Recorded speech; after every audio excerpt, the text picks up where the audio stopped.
Langsung saja kita buka dalam Injil Yohanes pasal yang ke-16, kita baca sama-sama. Ini adalah nasihat Yesus sebelum dia pergi meninggalkan dunia ini, saudara, kepada murid-muridnya.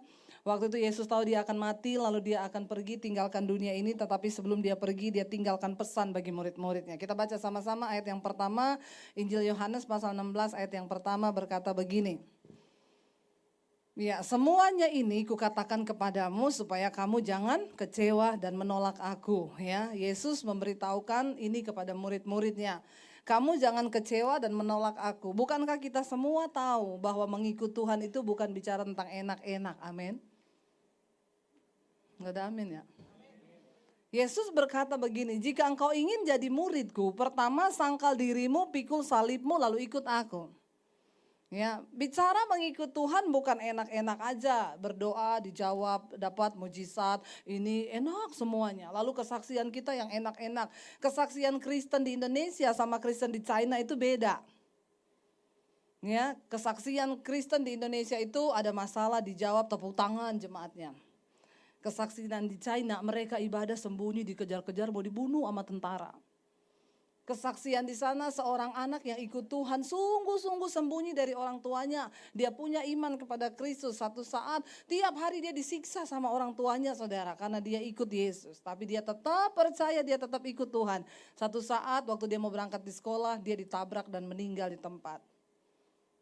Kalau Kristen di Indonesia dengar begini, dia bilang, ya Tuhan tidak beserta. Tapi ketika dia mati, orang tuanya bertobat. Mama papanya terima Yesus. Dan hampir setiap minggu mereka mengajak jiwa baru, kurang lebih 6-7 jiwa baru. Seringkali ada yang harus dikorbankan untuk Tuhan. Kekristenan berbicara tentang pengorbanan, amin. Kita nggak bisa bicara ikut Tuhan kalau kita nggak mau bayar harga. Orang Kristen yang benar harus mau bayar harga. Ketika saya percaya Yesus, semua udah dengar kesaksian saya ya. Udah pada dengar? Halo, ada orang di sini? Ya, banyak yang belum dengar? Oh, banyak ya. Banyak jiwa baru berarti ya. Haleluya ya saudara ya. Iya, nama saya Debbie Basir, tapi saya nggak ada hubungannya sama Abu Bakar Basir. Dari latar belakang yang sama, papi saya haji dan saya terima Yesus tahun 95. Apa yang tidak pernah kita pikirkan, apa yang tidak pernah timbul dalam hati itu yang Tuhan sediakan. Yesus berkata bahwa kekristenan itu pilihan, ya. Kalau bukan Allah yang pilih kita nggak mungkin. Makanya Yesus berkata, ya bukan kamu yang memilih aku, tapi aku yang pilih kamu. Jadi kita ini adalah orang pilihan Tuhan. Kalau Anda tidak dipilih Tuhan, Anda tidak akan ada pada hari ini di sini. Bilang kanan kirimu, kamu tuh dipilih Tuhan loh. Ya, kalau kita nggak dipilih Tuhan, kita nggak ada saudara. Akhirnya saya dari kecil sudah diwanti-wanti sama papi saya jangan berteman dekat sama orang Kristen, apalagi pacaran. Kalau kamu sampai jatuh cinta sama laki-laki Kristen, apalagi menikah sama laki-laki Kristen, dengar kata papi saya, lebih baik papi bunuh kamu daripada kamu bikin malu keluarga. Dan itu tertanam di dalam benak saya. Dan saudara nggak usah heran ya, waktu saya jadi Kristen papi saya bilang gini, papi kalau bunuh kamu, papi dapat pahala loh di sorga. Saudara bingung ya, kok bisa ada orang punya pemahaman begini? Kita lanjutin dulu baca biar saudara nggak usah bingung ya. Baca ayat 2 dan 3 saudara. Ayat 2 berkata begini dengan suara yang keras baca, jadi nggak usah tanya lagi. 1, 2, 3. Kamu akan dikucilkan, bahkan akan datang saatnya bahwa setiap orang yang membunuh kamu akan menyangka bahwa ia berbuat bakti bagi Allah. Yesus sudah menuliskan hal ini. Jadi gak usah heran, gak usah tanya. Kenapa dibom, kenapa dibunuh kok dapat pahala. Gak usah bingung lagi, Yesus sudah kasih tahu. Ini nubuatan yang Tuhan tulis dan sudah terjadi. Ya. Jadi waktu saya baca ini saya sudah nggak heran lagi. Kenapa? Yesus sudah menulis. Dia bilang apa? Mereka akan berbuat ya demikian karena mereka tidak mengenal Bapa maupun anak. Mereka nggak kenal Tuhan. Nggak kenal jalan-jalannya. Ada saatnya kamu akan dibunuh, bahkan ketika engkau dibunuh, ya dia berpikir dia berbuat bakti pada Allahnya. Papi saya bilang, papi kalau bunuh kamu, papi dapat pahala di sorga. Saya sudah nggak bingung dan ini lagi bertanya kenapa Tuhan. Memang Tuhan sudah ngomong. Udah ada ditulis di Alkitab. Akhirnya saya saudara waktu itu terima Yesus ya karena dulu sebelum bertobat saya pelatih senam aerobik saudara. Makanya gayanya begini nih. Ya. Dan tanpa pengenalan yang benar akan Tuhan saya nggak pernah tahu tujuan hidup saya mau kemana. Karena saya pikir ya saya dilahirkan, setelah lahir besar cari kerja dapat duit hidup ya udah mati. Cuman itu pikiran saya. Saya nggak pernah tahu bahwa Tuhan itu punya rencana bagi saya di dunia ini dan juga saudara katakan. Ya, Tuhan punya rencana bagi kita di dunia ini. Bilang kanan kirimu, Tuhan tuh punya rencana atas hidupmu. Ya, benar saudara, Tuhan tuh punya rencana. Lalu apa rencana Tuhan itu? Lalu saya nggak ngerti, akhirnya saya tertekan di dalam keluarga karena papi saya itu galak banget, tiap hari main pukul. Saya kalau dipukul saudara sampai biru-biru badan saya merayap minta ampun nggak diampuni. Ya, dihajar pakai ikat pinggang sampai biru-biru, dipukul pakai kayu, rambut saya mau dibotak, dijambak segala macam. Nangis minta ampun nggak diampuni. Mami saya bilang gini, kamu maklum aja kenapa papi begitu, dia itu punya banyak ilmu. Salah satu ilmu yang sangat mempengaruhi papi saya ketika dia belajar ilmu kebal. Di tengah laut, di tengah malam, bulan purnama sama dukun diisi ilmu kebal, dimandiin. Dan sejak saat itu semakin menjadi-jadi, tiap hari marah, gak pernah ada hari tanpa marah dan tanpa mukul. Makanya saya bilang orang Kristen yang tiap hari marah-marah, pasti ada ilmu kebal itu. Harus didoakan pelepasan. Kenapa? Karena Tuhan panggil kita untuk hidup dalam kerajaan Allah. Apa itu kerajaan Allah? Roma 14 ayat 12 berkata begini, sebab kerajaan Allah itu bukan soal makanan, bukan soal pakaian, bukan soal rumah mewah, bukan soal mobil mewah, bukan semua yang serba mewah yang Anda pakai di dunia ini. Tapi kerajaan sorga berbicara tentang kebenaran, damai sejahtera dan sukacita oleh Roh Kudus. Kita gak bisa bohongi diri kita, mau semewah apapun yang kita pakai hari ini, kalau engkau tidak hidup dalam kebenaran, maka hidupmu tidak akan ada damai. Dan ketika engkau tidak punya damai itu, engkau tidak punya sukacita. Yesus datang ke dalam dunia bukan bawa agama Kristen. Saudara, jangan bangga ketika engkau cuma jadi Kristen. Karena bukan orang Kristen yang masuk surga, amin. Yesus gak pernah berkata kalau kamu jadi Kristen kamu pasti masuk surga. Gak ada ayatnya. Dia bahkan berkata tidak semua, bukan karena sebab bukan semua orang yang berseru padaku Tuhan, Tuhan yang akan masuk dalam kerajaan Allah. Tapi mereka yang melakukan kehendak Bapa di sorga. Kalau Yesus berkata ayat itu bukan setiap orang yang berseru padaku Tuhan, Tuhan. Siapa yang menyebut Yesus itu Tuhan? Agama apa coba? Agama apa yang menyebut Yesus Tuhan? Saya tuh bingung ya, di sini ada orang atau pura-pura nggak tahu atau gengsi atau apa. Jawablah saudara kalau ditanyain sama pendeta, amin. Tolong kita agak bersahabat dikit ya.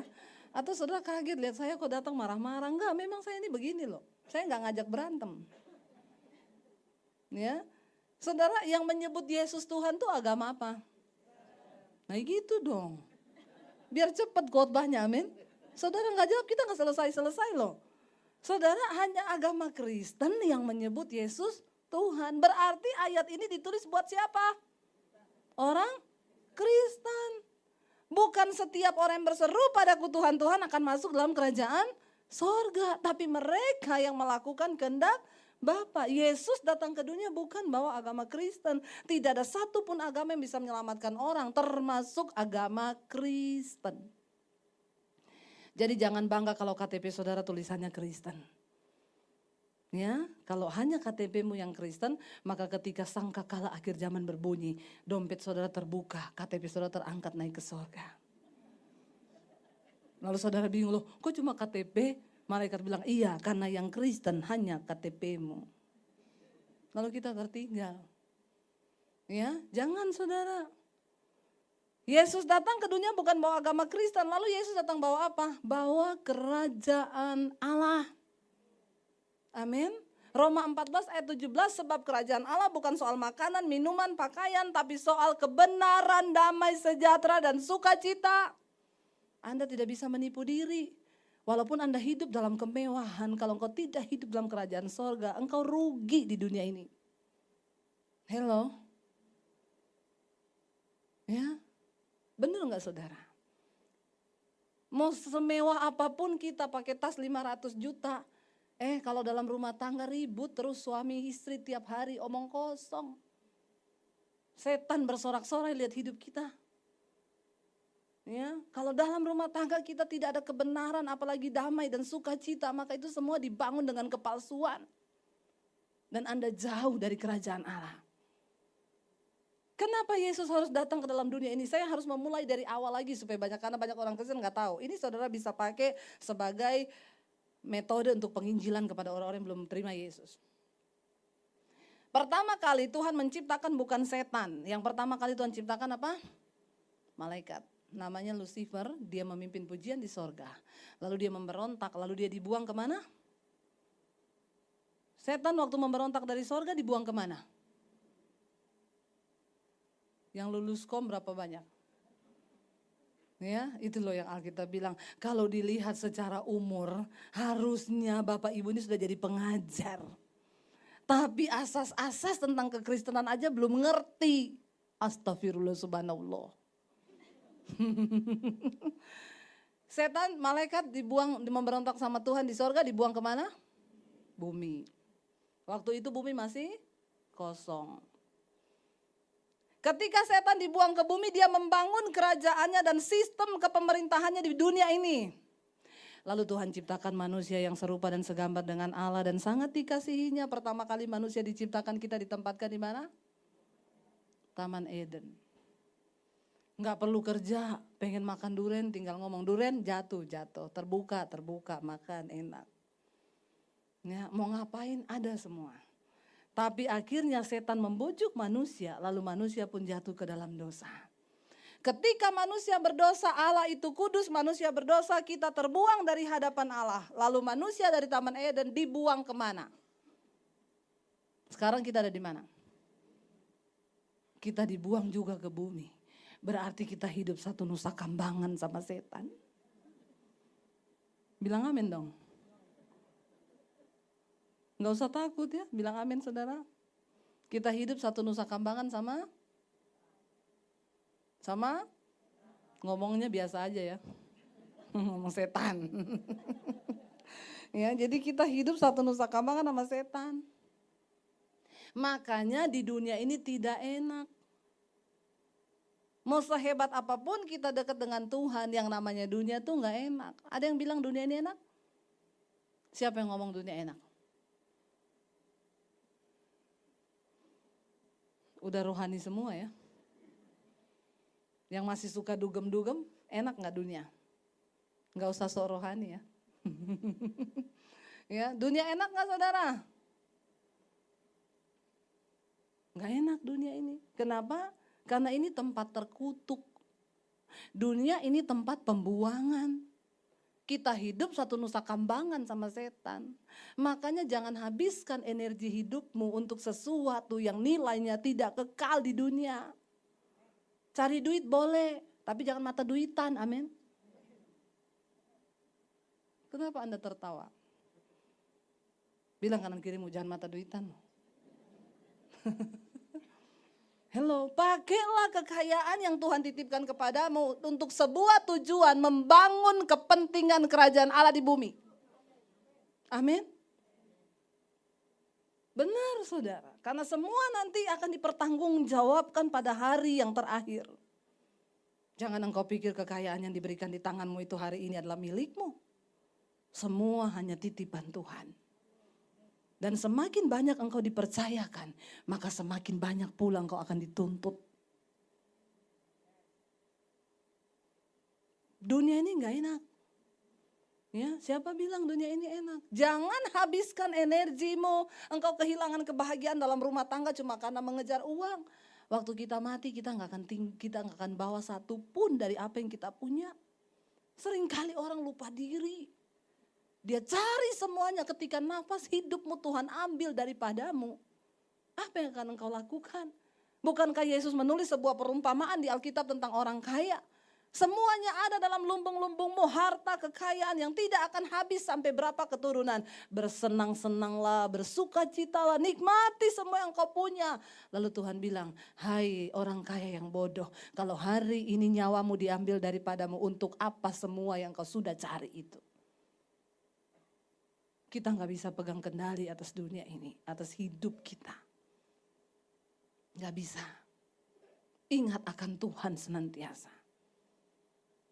Siapa yang mau hidup sampai 100 tahun? Enggak ada yang mau? Siapa yang enggak mau?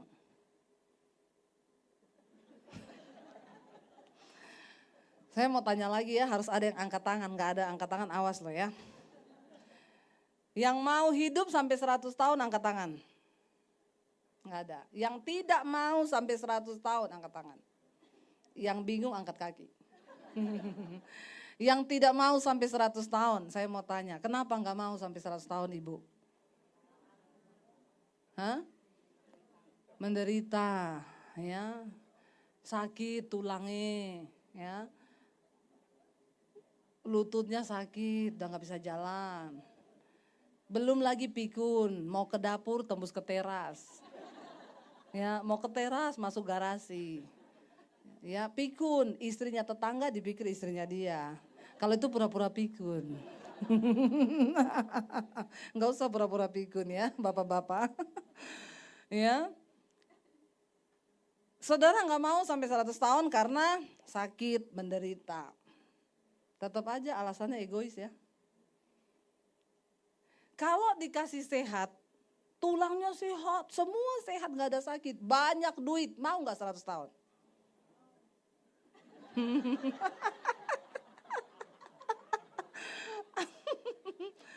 Ya, ternyata gampang sekali mengubah cara pandang saudara ya. Kasih duit aja dan semua yang enak. Langsung berubah, mau. Oh, kamu ketahuan, mata duitan. Ya, begitu kasih duit semuanya serba ini mau. Saya tetap nggak mau. Kenapa? Karena dunia ini bukan tempat kita yang sesungguhnya. Ada saatnya kita kembali ke tanah kekekalan yang Tuhan sediakan bagi saudara dan saya. Bukan di sini tempat kita tuh, bukan di sini. Karena itu orang yang percaya Yesus gak boleh takut dengan yang namanya kematian. Rasul Paulus bilang, aku benci tubuh celakaku ini. Terlebih suka aku beralih dari tubuh ini dan pergi menetap kepada Tuhan. Kenapa? Karena selama aku diam dalam tubuhku ini, aku jauh dari Tuhan. Rasul Paulus benci tubuhnya, saudara. Kenapa? Karena dia tahu selama dia hidup dalam daging ini, dia pasti jauh dari Tuhan. Dia mengerti dia harus hidup dalam kekudusan, tetapi berapa banyak kali dia harus melanggar kekudusannya. Karena dia gak bisa tahan, dia masih bisa marah. Dia masih bisa melakukan hal-hal yang sifatnya kedagingan. Karena itu Rasul Paulus sampai kepada sebuah statement, dia bilang apa? Bagiku hidup di dunia ini adalah bekerja memberi buah bagi Kristus. Dan mati itu adalah sebuah keuntungan. Karena aku berjumpa dengan Kristus. Di sanalah tempat kita yang sesungguhnya, saudara. Amin. Bukan di bumi ini. Ada satu tempat kekekalan, tanah surgawi yang Tuhan sediakan bagi kita. Bukan di sini. Karena itu saudara, jangan tertipu dengan semua yang ada di dunia ini. Semua orang yang pernah mati ketemu Tuhan, sama Tuhan disuruh pulang ke dunia pada gak mau. Gak ada yang mau. Tuhan bilang pulang kamu, belum saatnya mati. Gak mau Tuhan. Saya berapa kali ketemu orang yang pernah mati cerita. Disuruh pulang ke bumi, gak mau. Kenapa? Di sini enak Tuhan. Gak ada air mata, gak ada tekanan. Dekat dengan Tuhan, damai sukacita. Hidup oleh manusia roh di sana, gak ada semua yang bersifat daging. Tuhan bilang pulang ke bumi, gak mau. Kenapa? Di sini gak ada debt collector. Ya, gak ada target yang harus dikejar. Mikirin urusan kerjaan, gak ada. Ya, Tuhan suruh pulang, gak ada yang mau. Tapi Tuhan bilang belum saatnya, kamu harus pulang. Jadi saudara nggak perlu takut dengan yang namanya kematian. Bagian kita, persiapkan diri. Semua bisa terjadi, nggak usah bicara bom dulu baru mau mati. Ada banyak orang mulai ketakutan, wih bom di mana-mana. Setiap waktu kita bisa mati, amin. Nggak usah tunggu bom meledak baru mati, nggak usah. Orang duduk di kursi aja bisa mati. Saya punya saudara, pulang jalan-jalan pagi duduk di sofa sama istrinya ngobrol. Istrinya bilang, "Say, aku mandi dulu ya." Iya, pergi mandi 10 menit, keluar suaminya udah meninggal di sofa. Sampai istrinya nangis, "Kamu mati kenapa nggak ngomong-ngomong?" Ya namanya juga mati, masa pamit? Pamit itu piknik. Orang mati nggak pamit. Dia bilang, "Kalau saya tahu kamu mati, saya nggak mandi tadi lah." Nggak benar, siapa yang tahu?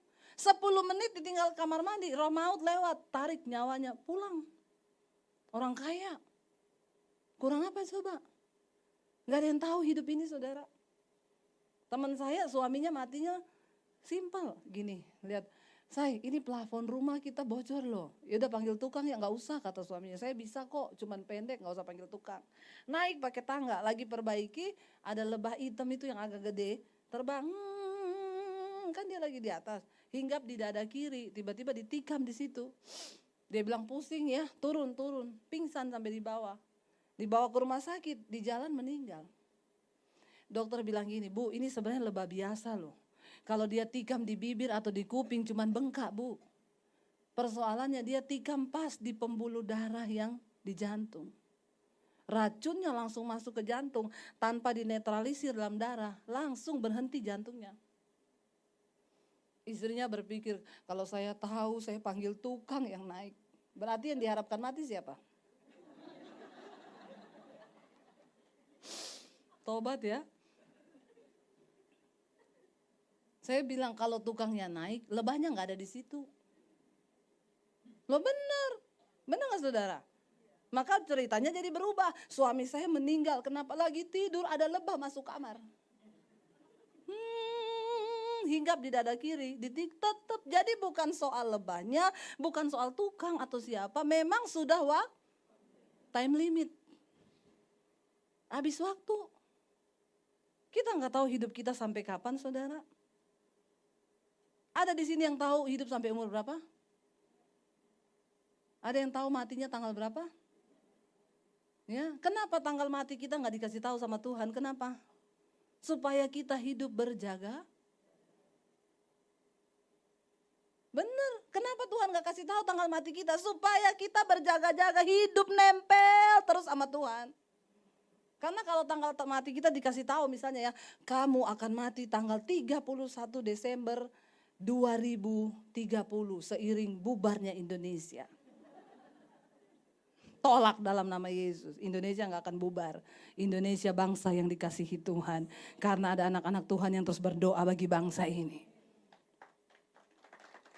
Amin saudara. Kalau dikasih tahu ya kamu mati tanggal 31 tahun 2030. Maka saya yakin kita akan berdosa sampai tanggal 29. Ayo bener gak, ngaku gak? Ya berdosa terus tanggal 29 terakhir ini. Ya mau pijet dulu. Ya, ya ke panti pijet, Alexis sudah ditutup.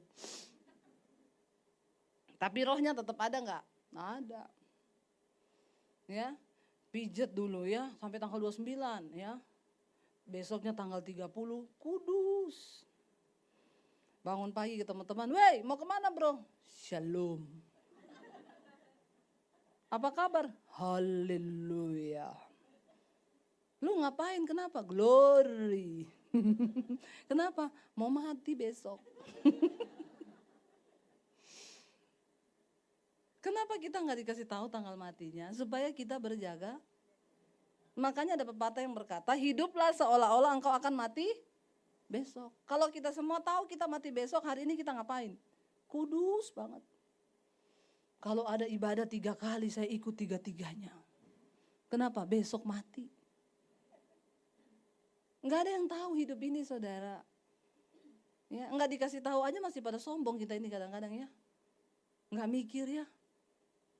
Lalu saya saudara, karena saya nggak bahagia di rumah, saya tertekan, saya stres, saya cari pelampiasan di luar. Saya cerita sama teman-teman saya tempat senam, saya ini bete banget. Ngapain sih ya orang itu lahir di dunia. Lalu mereka bilang gini, hidup ini cuma sekali Deb, nikmati aja dunia. Sayang loh kamu gak nikmati dunia. 1 Yohanes pasal 2 ayat 16 berkata begini. Sebab semua yang ada di dunia ini, hanya 3 hal yang ada di dunia, catat baik-baik. Ya, 1 Yohanes 2 ayat 16 tolong ditampilkan. Yang ada di dunia ini cuma 3 hal. Yang pertama adalah 1 Yohanes 2 ayat 16 ya. Sebab semua yang ada dalam dunia yaitu apa? Keinginan daging dan keinginan mata serta keangkuhan hidup bukanlah berasal dari Bapa melainkan dari dunia. Ketika setan datang ke dunia ini, dia membangun sistem kerajaannya di bumi ini. Dan Alkitab bilang semua yang ada di dunia bukan berasal dari Tuhan. Apa yang ada di dunia ini cuma 3 hal. Pertama, keinginan daging. Apa itu keinginan daging? Galatia 5 bilang percabulan, kenajisan, hawa nafsu, nafsu jahat, iri hati, kebencian, dendam, amarah, keserakahan, dan rupa-rupa kejahatan ada dalam daging kita. Dan barang siapa yang hidup menurut daging maka dia akan mati binasa. Tetapi jika oleh roh engkau mematikan perbuatan dagingmu maka kamu akan hidup, kata firman Tuhan. Amin saudara. Yang pertama ada keinginan daging. Semua punya daging gak? Ingat ya, dagingmu itu punya keinginan. Ya, makanya agak dikurang-kurangi. Berat badannya. Enggak. Ya, mau gendut, mau kurus tetap sama yang namanya keinginan daging ya. Yaitu percabulan, kenajisan, hawa nafsu, nafsu jahat, iri hati, dendam, amarah, kebencian, keserakahan, rupa-rupa kejahatan ada dalam daging kita ini. Saudara, setan zaman dulu sama setan zaman sekarang beda. Ya, setan zaman dulu tuh pocongan, kuntilanak, genderuwo. Zaman sekarang udah gak muncul setan begituan. Kenapa gak muncul? Udah kalah pamor. Manusia udah gak takut, ya, film horor laku keras. Sampai setan gondok, mereka kok gak takut lagi sama kita ya. Film kuntilanak ditonton, film setan ditonton, bejubel penontonnya antri. Mau beli tiket, sampai setan geleng-geleng kepala. Makanya setan udah gak muncul dalam hal yang begituan lagi. Ya, setan-setan zaman dulu sembunyi di gedung-gedung tua, di pabrik tua, sembunyi ngumpet, didatangi loh sama produser sama kameramen. Datang ke gedung tua ngapa? Cari setan mau di syuting. Ambil setan stres. Kata setan gini, memang sudah akhir zaman ya. Kenapa kata temannya? Lihat ya, bukan kita yang ganggu manusia, manusia yang ganggu kita. Sekarang semua manusia kesetanan loh. Ambil setan protes sama Tuhan, saya gak mau jadi setan lagi Tuhan. Kenapa? Manusia lebih setan dari setan. Ya. Setan mau dibikin film, sutradara datang, ngumpet setan loh.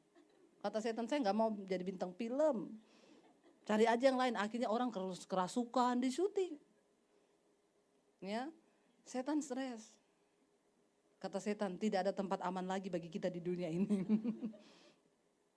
Nah karena setan udah stres, dia tahu udah makin zaman, dia berinovasi. Setan zaman now. Setan zaman now tidak lagi menakutkan ya, kuntilanak, pocongan, udah enggak. Kata kuntilanak gini, aku sama orang Kristen lebih kudus aku. Bajuku panjang sampai di bawah, bolongannya 1 tok di belakang. Orang Kristen zaman now dia bilang, udah bajunya pendek, bolong di mana-mana.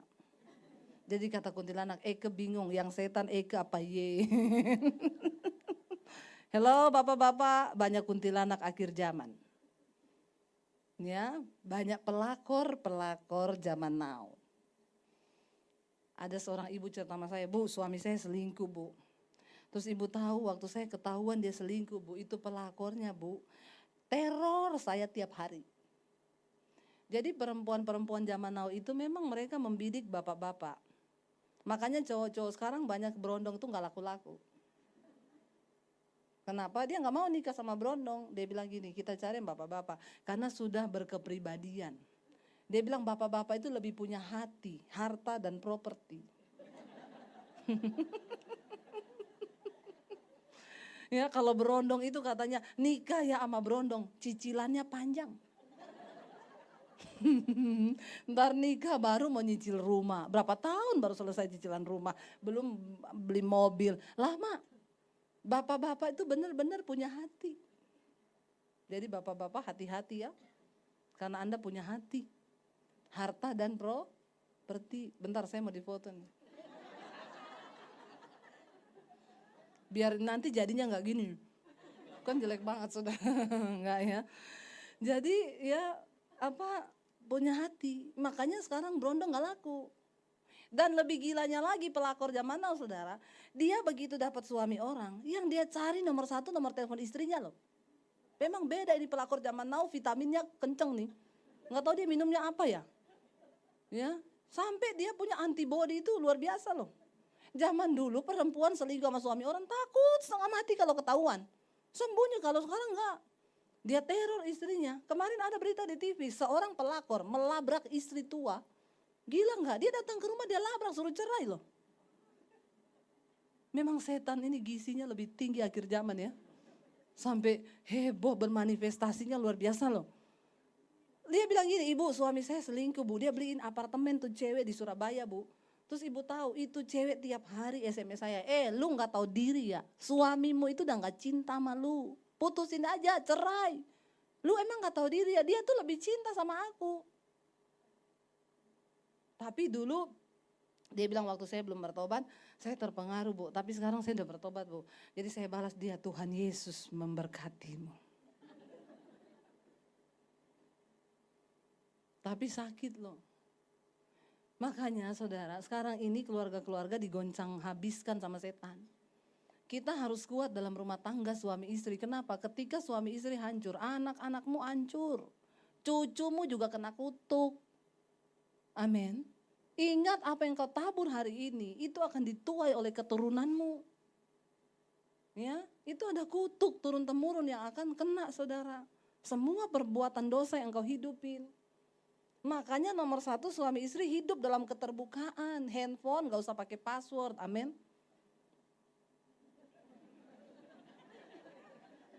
Ketahuan ini masih banyak yang pada pakai password ya.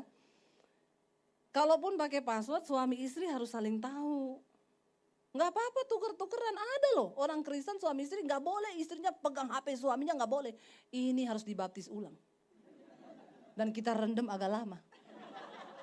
5 menit gitu. Dia buka mata langsung di rumah Bapak di sorga. Langsung masuk sorga. Daripada hidup lagi terus bikin ulah lagi. Bener loh bapak-bapak, jangan ya. Jangan simpan-simpan HP. Nggak apa-apa, saya sama suami kadang tuker-tukeran loh. Itu kan kenapa istri ada di sampingmu. Istri itu teman pewaris kerajaan Allah. Dia akan menjadi penolong dan juga satpam buatmu. Amin bapak-bapak. Ya, demikian juga istri-istri, kita terbuka sama suami kita. Kalau ada yang ganggu, bapak-bapak kasih tahu sama istrimu. Ya, perempuan-perempuan zaman now menyamar jadi sales credit card, nanti telepon, terus nanti ajak kencan. Ya, terus nanya, "Pak, udah makan belum?" Bilang, "Udah, istri saya masak nasi goreng pedes banget. Kayak sambel." Hati-hati loh saudara ya, jangan ditutup-tutupin. Makanya satu kali ada bapak-bapak, dia bilang sama istrinya gini, saya mau bikin kopi nih, gula di mana? Kata istrinya, itu loh di botol ya ada tulisannya garam. Nah kok bisa gula ditulis garam? Biar gak ketahuan semut. Terus suaminya kan bingung, loh kok bisa gitu? Kata dia, kan kayak kamu Pak, HP-mu Wanti, lu tulis Wanto.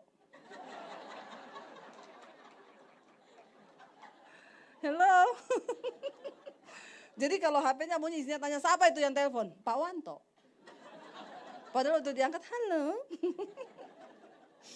Bertobat. Yang benar begitu nggak usah angkat tangan bapak-bapak ya. Di rumah saja bertobat. Lo benar nggak saudara? Ya, akhirnya saya nikmati dunia, keinginan daging yang pertama. Percabulan, kenajisan, saya ke diskotik. Ya, saya dugem, saya lakukan semua hal, saya bersinah.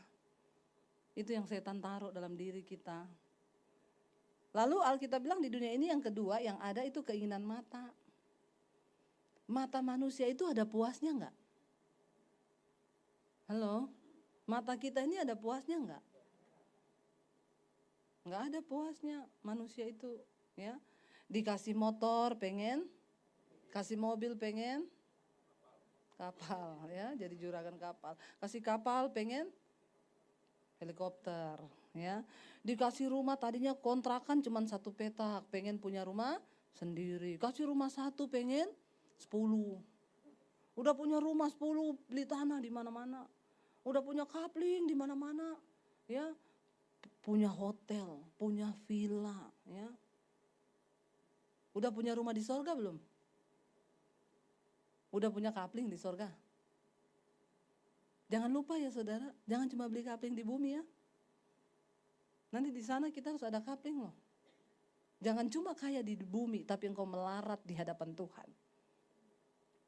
Lalu dikasih ini, tetap gak ada puasnya manusia itu. Pengen mata kita tuh pengen terus. Berapa banyak yang udah menikah di sini? Ya, yang sudah menikah. Bapak yang pakai baju hitam deh. Nah, sudah menikah ya Pak? Itu istrinya ya Pak? Menurut Bapak istrinya cantik gak? Cantik ya? Yang lebih cantik dari istrinya ada gak? Hah? Mama?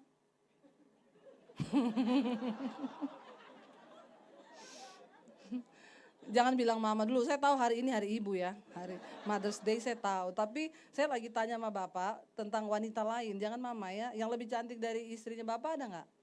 Nggak ada. Jadi cuma ibu yang paling cantik. Kayaknya Bapak harus periksa mata deh Pak.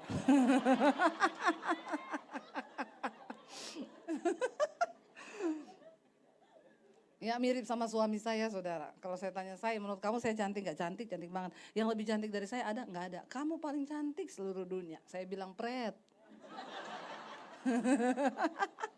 Kenapa saya bilang pret?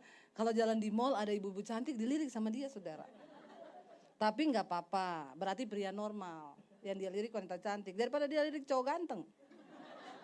Bahaya, cucok. Ya. Jadi dia tanya sama saya, menurut kamu saya ganteng banget. Yang lebih ganteng dari saya ada nggak? Banyak. Loh bener. Tapi di antara semua yang ganteng itu, kamu yang terbaik buat saya. Amin ya Pak ya. Yang cantik banyak ya Pak. Ngaku aja Pak.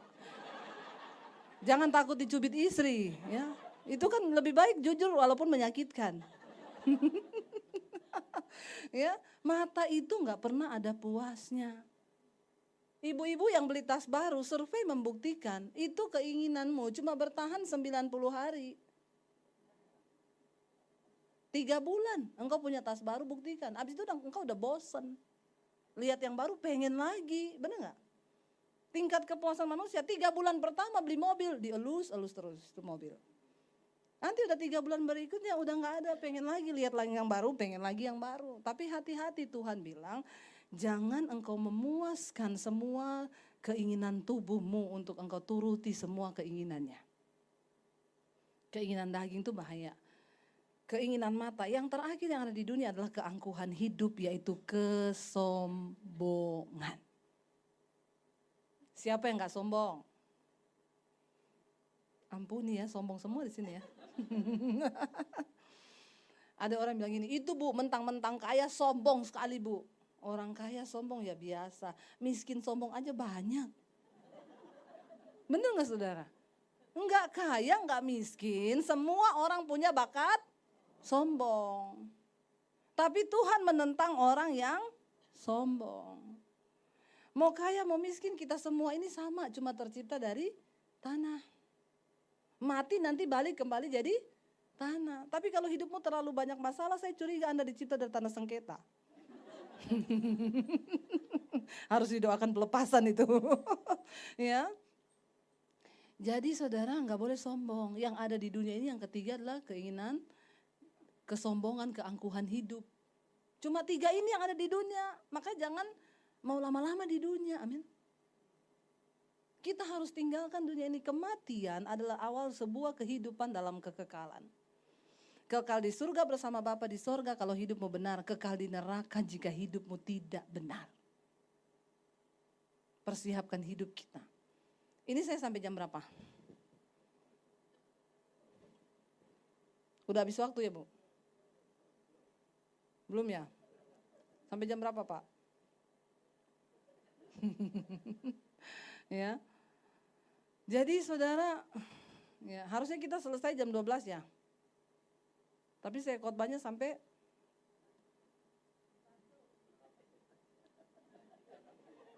jam 1 ya Bu.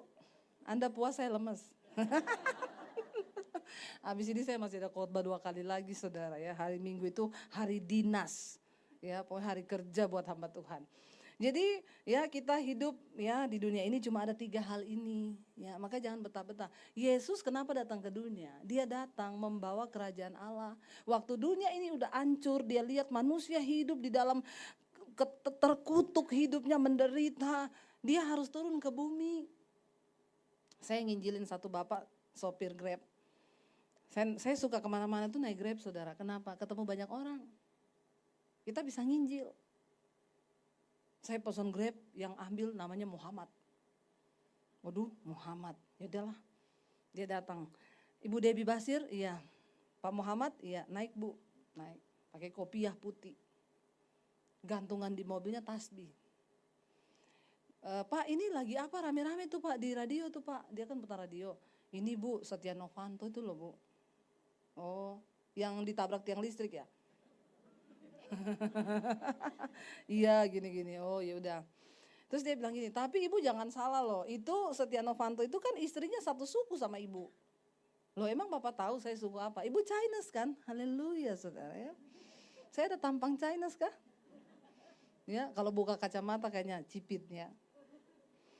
Saya bilang bukan Pak, ya saya ini asli dari Sulawesi. Terus dia bilang gini, oh kalau gitu ibu pribumi dong. Bukan Pak, saya peribulan. Ya, saya bilang Bapak jangan ngomong-ngomong pribumi. Semua orang yang lahir di Indonesia, mau orang Arab, orang mana, orang Sunda, orang mana, orang China, kalau dia udah punya akta lahir di Indonesia itu artinya Pak NKRI harga mati. Amin. Kita kan naik Grab ketemu orang kan, ya ketemu.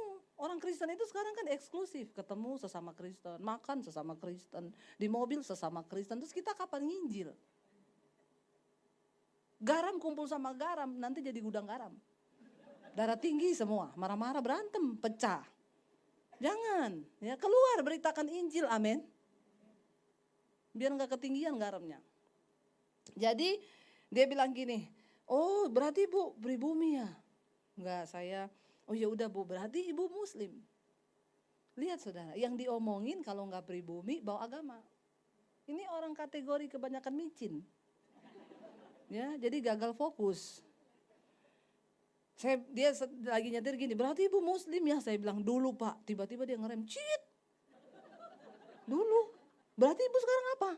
Pak, lihat ke depan nanti nabrak. Santai aja Pak, biasa aja. Lalu dia bilang, loh dulu berarti ibu sekarang apa? Ya sekarang saya ke gereja. Oh ibu murtad dia jadi Kristen. Ya terserah Bapak sebut saya apa, saya nggak marah kok. Bapak bilang saya juga murtad, saya nggak marah. Tapi saya nggak mau Bapak sebut saya Kristen. Ibu kenapa pindah Kristen? Jangan sebut saya pindah Kristen Pak. Kenapa? Karena nggak semua orang Kristen masuk surga. Makanya buat kami itu agama itu tidak bisa menyelamatkan. Makanya kita nggak pernah bela agama Pak. Apalagi sampai berjilid-jilid. Nggak usah. Ya karena buat kami bukan agama yang menyelamatkan. Lah terus maksudnya ibu mau disebut apa? Saya lebih senang kalau Bapak sebut saya pengikut Kristus. Oh iya, karena kalau pengikut Kristus itu pasti sorga. Ya kalau cuman Kristen belum tentu.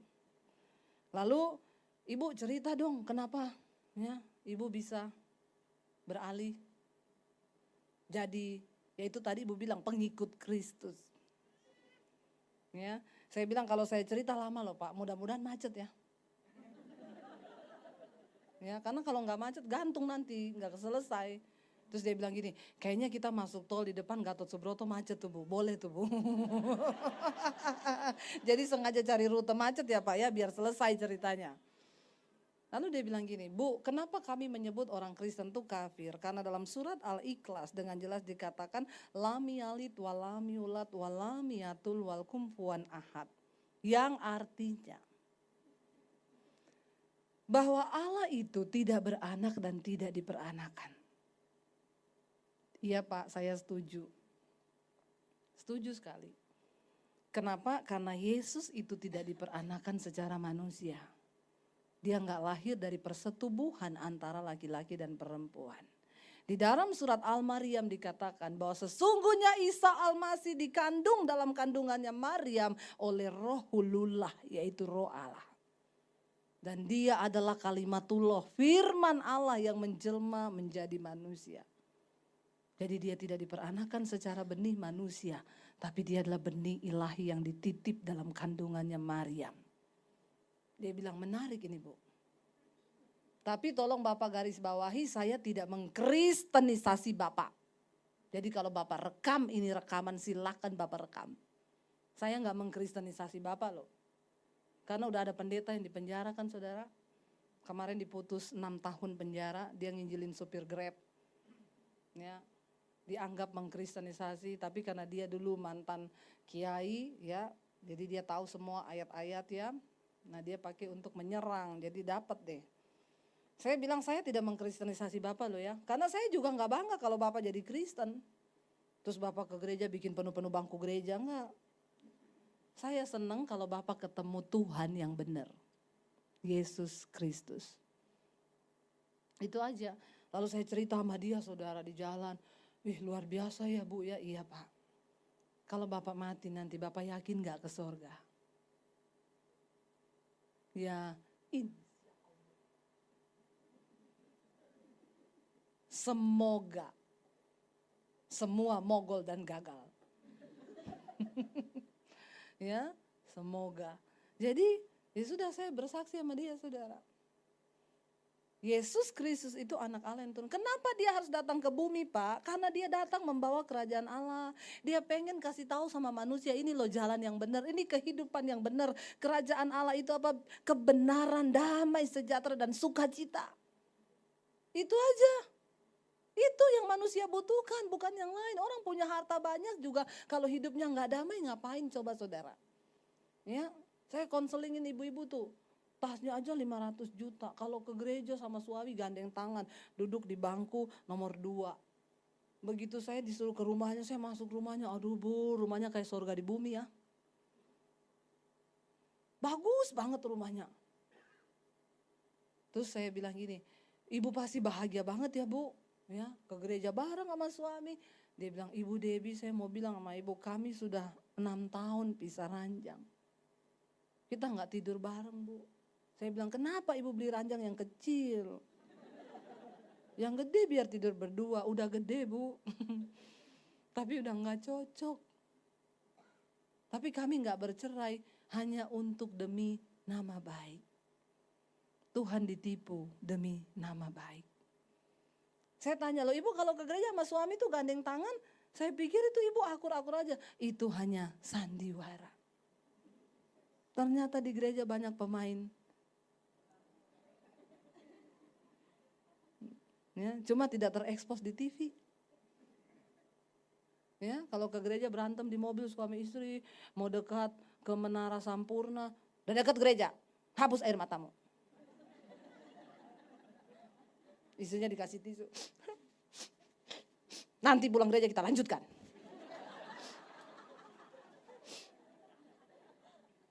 Masuk gereja salaman sama ajar. Shalom Bu, apa kabar? Baik, dahsyat luar biasa. Ya, suaminya gandeng, ayo say. Pencitraan. Dia kira Tuhan tidak lihat apa yang dia buat. Dia kira Tuhan gak tahu. Alkitab berkata di sekeliling kita ini banyak saksi. Saksi yang pertama itu mata Tuhan.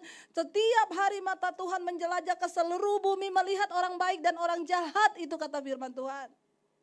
Semua rekaman hidupmu ada di CCTV-nya Tuhan. Nggak ada satu pun yang tersembunyi. Bahkan Alkitab berkata satu saat nanti kita semua akan berdiri di hadapan tahta pengadilan Kristus. Di situ akan dibuka semua secara terang-terangan. Bahkan apapun yang terselubung di dalam hati manusia itu akan diungkap. Jadi ingat loh, semua rekaman hidup kita ada di CCTV-nya Tuhan. Ada tuh kemarin kan beredar di WhatsApp dibagiin itu ya. Orang yang takut CCTV lebih daripada Tuhan. Di lift dia nyolong dompetnya orang, terus dia lihat ada CCTV, dia balikin lagi. Takut CCTV daripada Tuhan. Dia nggak lihat mata Tuhan tuh menjelajah di seluruh bumi.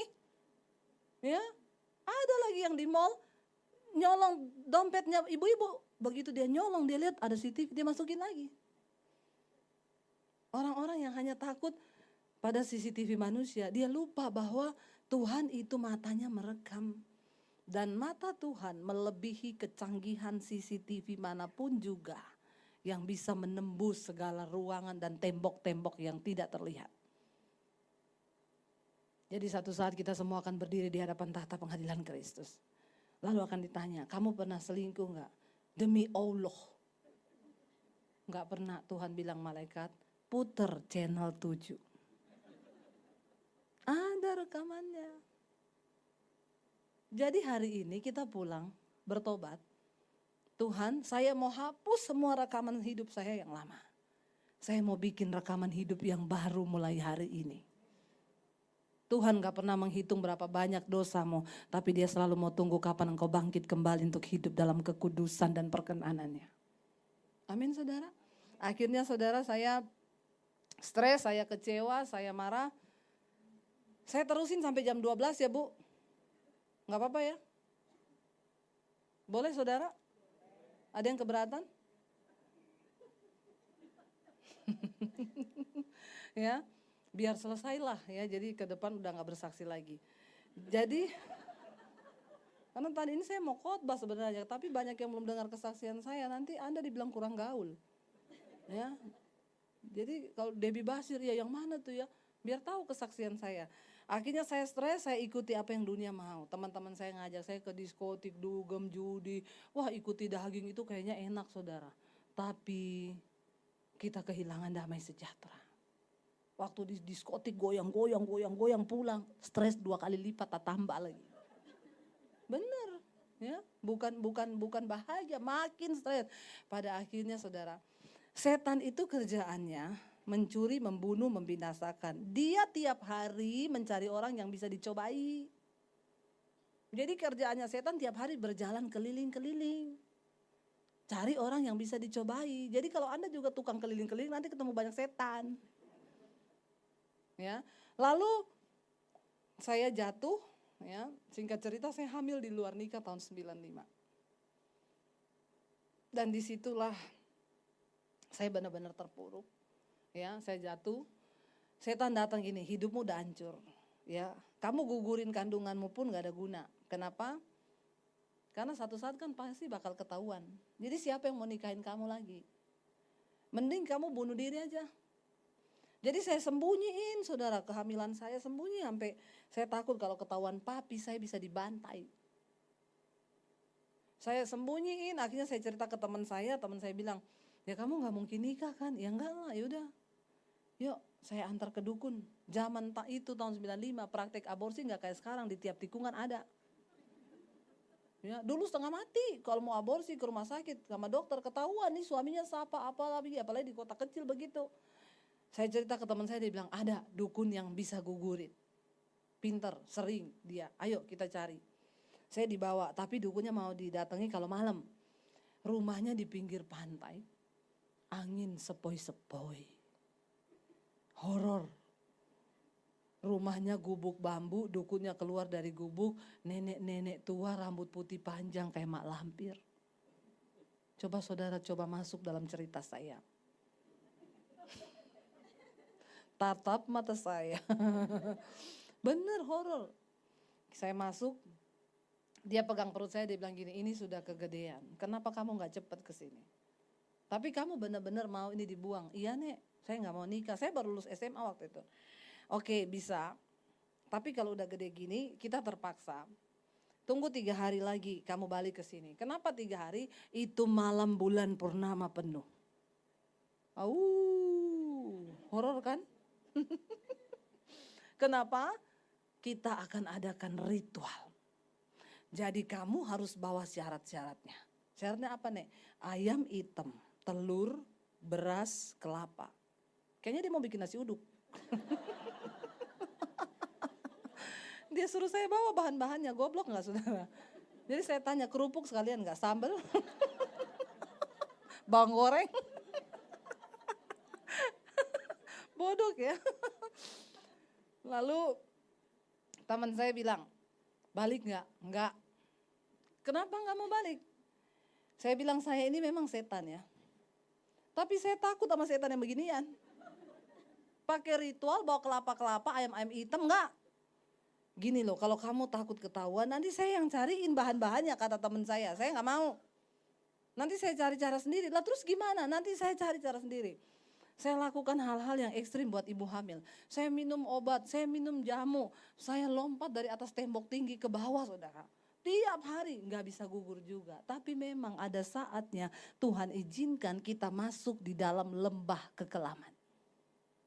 Kenapa? Karena sering kali hanya di dalam lembah kekelaman lah kita bisa berjumpa secara pribadi dengan Tuhan. Yang belum masuk saya doakan masuklah di dalam lembah kekelaman. Loh benar, penting, perlu.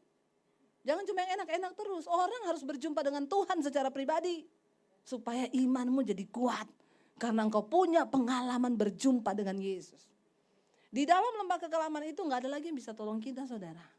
Uangmu gak bisa, ya harapan udah gak ada. Tidak ada satu manusia sehingga engkau merasa benar-benar engkau tidak ada pertolongan dan engkau hanya berurusan dengan Tuhan. Tapi Daud punya iman yang luar biasa karena dia sering mengalami Tuhan. Dia punya pengalaman banyak dengan Tuhan, dia bikin lagu. Sekalipun aku dalam lembah kelam, ku tak takut sebab kau besertaku. Amin. Asal Tuhan beserta kita, enggak usah takut. Lalu di situ saya stres, saya mau bunuh diri. Ya, teman saya mati bunuh diri minum Baygon. Padahal waktu itu belum ada Baygon rasa stroberi. Dia mati, saya pikir waktu dia mati, saya pikir enak itu mati ya. Enggak ada pikiran apa-apa, selesai. Saya pikir kenapa Tuhan tuh ciptakan saya ke dunia. Kalau orang berkata hidup adalah pilihan, maka bagi saya ada 2 hal yang kita gak pernah bisa pilih di hidup ini. Yang pertama lahir. Gak ada seorang pun dari kita yang minta dilahirkan kan? Atau kita gak ada yang ditanyain kan, mau lahir gak? Enggak kan, tiba-tiba kita ada. Di keluarga happy atau brengsek kita gak pernah bisa memilih kita ada di dunia ini. Kita juga gak pernah bisa pilih bentuk muka yang kayak apa. Ada yang hidungnya mancung, ada yang pesek. Ya. Tapi dengar baik-baik, bukan apa yang ada di luar diri kita yang bisa bikin kita bahagia. Ketika hatimu penuh dengan Roh Kudus, ada Yesus, engkau bahagia. Dulu saya sebelum bertobat, saudara tiap hari berdiri depan cermin, kenapa saya diciptakan jelek banget kayak begini? Oh udah cantiknya kayak gini loh. Masalah buat lo. Ya, bener, nggak pernah ada rasa puas. Saya baru sadar ya ketika saya berjumpa Yesus, saya merasa menjadi pribadi yang paling spesial. Dan kalau engkau diciptakan kayak begini ya sudahlah normal ya. Disyukuri aja. Hidung 1, lubang 2 menghadap ke bawah normal. Amin. Kalau lubangnya menghadap ke atas harus operasi. Bukan apa-apa, hujan masuk air. Mati nanti nggak bisa napas. Tapi kalau udah begini disyukuri. Ya, yang kedua yang kita nggak pernah bisa pilih mati tadi. Nggak ada yang tahu tanggal mati. Akhirnya saya stres, saya mau bunuh diri di situ, ya ketakutan kalau papi saya tahu, papi saya punya pedang panjang 1,5 meter di bawah kolong tempat tidur. Tiap hari dia asah itu pedang. Dia kalau berantem sama tetangga saya yang Kristen dia angkat itu pedang. Dia punya keris, dia punya samurai, dia punya pistol di lemari. Jadi saya tiap hari ketakutan ini kalau dia tahu dia tembak kepala saya habis nih. Tapi firman Tuhan berkata begini, aku memberikan kepadamu bukan roh ketakutan, tapi roh yang membangkitkan kekuatan. Ketakutan itu bukan dari Tuhan, saudara. Apa yang Anda takuti hari ini? Takut mati? Berapa banyak yang masih takut mati? Enggak ada ya? Yang sudah siap mati? Enggak ada juga. Ini gimana sih? Ya, Anda siap atau tidak siap? Kalau udah saatnya mati, mati loh. Jadi daripada tidak siap, lebih baik siapkan diri. Amin. Ya. Jadi saya waktu itu ketakutan, takut apa lagi? Takut setan. Ada yang takut setan? Jujur loh. Ketakutan itu roh ya, dan dia bukan dari Tuhan loh. Jangan takut setan, saudara. Amin. Karena setan yang sebenarnya itu bukan yang menampakkan diri, itu bukan. Setan sebenarnya itu yang berkecol di hatimu, yang bikin engkau kepahitan, itu setan. Ada pendoa syafaat ngomong, Bu, di rumah saya ada setan loh. Kok ibu bisa tahu? Saya tiap turun ke bawah jam 2 malam mau ambil minum, dia duduk di sofa. Hitam gede gitu, Bu. Terus apa ibu lakukan? Pertama-pertama lu saya takut, tapi sekarang udah enggak, Bu. Saya kalau lihat saya bilang permisi. Saya enggak ganggu kamu ya. Tan. Jadi saya tanya sama dia, Ibu itu sertifikat rumah atas nama ibu atau atas nama setan? Kenapa ibu yang permisi sama dia? Ya harusnya dia dong yang permisi sama ibu. Saya bingung ya, rumahnya pendoa syafaat ada setan. Bingung gak saudara? Dulu pertama kali saya datang di Jakarta, saya kan kontrak rumah. Orang bilang itu ada Bu, murah. Tapi jujur kata satpamnya horor. Saya bilang saya suka itu yang banyak setan. Ya, yang penting murah dulu, ambil dulu. Tapi banyak setan Bu, gak apa-apa, saya datang setan pergi, amin. Jangan saudara datang, setan juga datang. Nah ini gak benar. Setan itu kan gak tahan hidup satu rumah dengan orang benar. Jadi jangan takut sama rumah horor, amin. Kita datang, setannya pergi. Hello. Orang Kristen gak boleh takut setan. Amin. Ya. Lalu ada orang juga yang takut miskin. Yang ini pasti orang kaya, karena orang miskin udah gak takut miskin, dia emang udah miskin. Sudah tidak ada lagi yang perlu ditakuti, jadi bersyukurlah Anda yang miskin. Karena kita tidak punya satu ketakutan yang sangat ditakuti oleh orang kaya, yaitu takut miskin. Yang miskin agak terhibur hari ini ya. Jangan takut saudara ya. Makanya ada orang selingkuh, panggil saya ke apartemennya, Bu, saya ini peliharaan. Cewek cantik banget saudara. Saya kaget, biasanya yang dipelihara kan kucing atau anjing. Ini perempuan cantik dipelihara.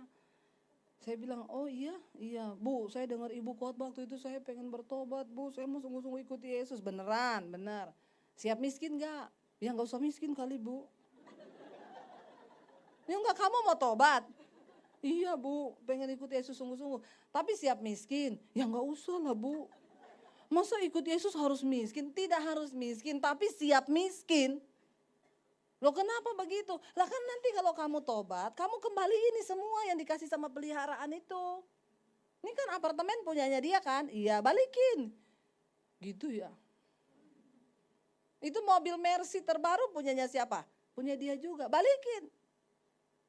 Ya. Ngeri saudara. Ini temannya Syahrini, maju cantik, mundur cantik. Saya nggak tahu kalau kepleset masih cantik nggak ya?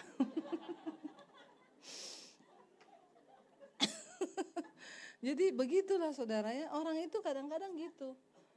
Kita ini sampai di satu titik di mana nggak ada lagi yang bisa kita pertahankan. Ya, itu baru benar-benar ikut Yesus. Jadi jangan takut ya. Akhirnya saudara saya di situ saya mau bunuh diri ya, karena saya takut sama papi saya. Dan malam itu ketika saya nangis di kamar saya tulis surat buat orang tua, papi, mami saya cuma mau bilang sekarang saya lagi hamil. Saya nggak tahu mau ngomong apa, tapi kalau saya mati tolong ampuni dosa saya. Ini yang terbaik bagi saya. Lalu malam itu saya nangis, saya cuma bilang ini, Tuhan sebelum aku mati, aku tahu ada Tuhan di dunia ini, tapi siapa Engkau? Kalau memang Engkau ada, tunjukkan dirimu kepada saya sebelum saya mati. Saya tahu kalau saya mati bunuh diri, saya pasti masuk neraka. Dan kalau semua orang yang mau bunuh diri itu berdoa minta ketemu Tuhan dulu, maka dia pasti gak jadi mati. Karena perjumpaan dengan Tuhan itu yang mengubahkan hidup kita. Dan akhirnya malam itu Tuhan Yesus datangi saya. Roh Kudus turun ke atas saya. Baca yuk ayat yang ke berapa ya? 7 kali ya. Dan kalau ia turun, Injil Yohanes tadi. Nah, namun benar yang kukatakan ini kepadamu adalah lebih berguna bagi kamu jika aku pergi. Sebab jika aku tidak pergi, penghibur itu tidak akan datang kepadamu. Tetapi jika aku pergi, aku akan mengutus dia kepadamu. Ayat yang ke-8 baca sama-sama.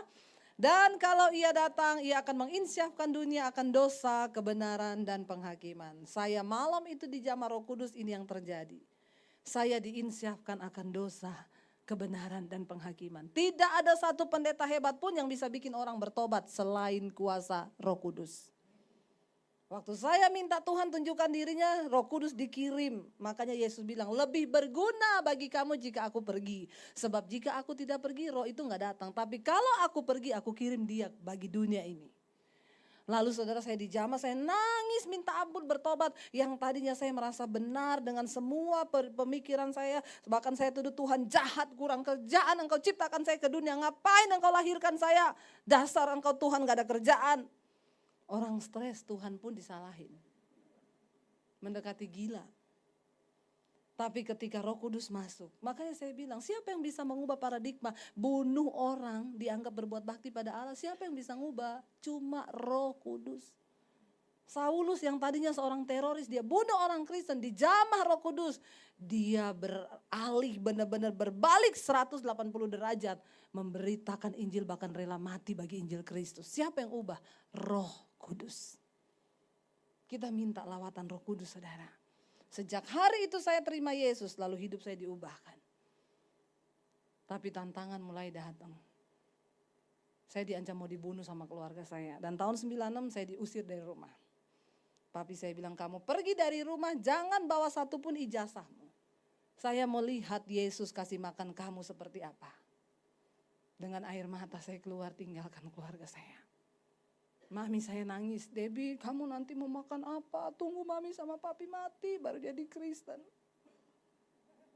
Saya bilang kelamaan mam. Bukan apa-apa, saya bilang mami gak ngerti apa yang saya alami. Tuhan tuh jamah saya mam. Roh Kudus tuh jamah saya, mami gak bisa ngerti dengan apapun. Saya juga gak mau seperti ini mam.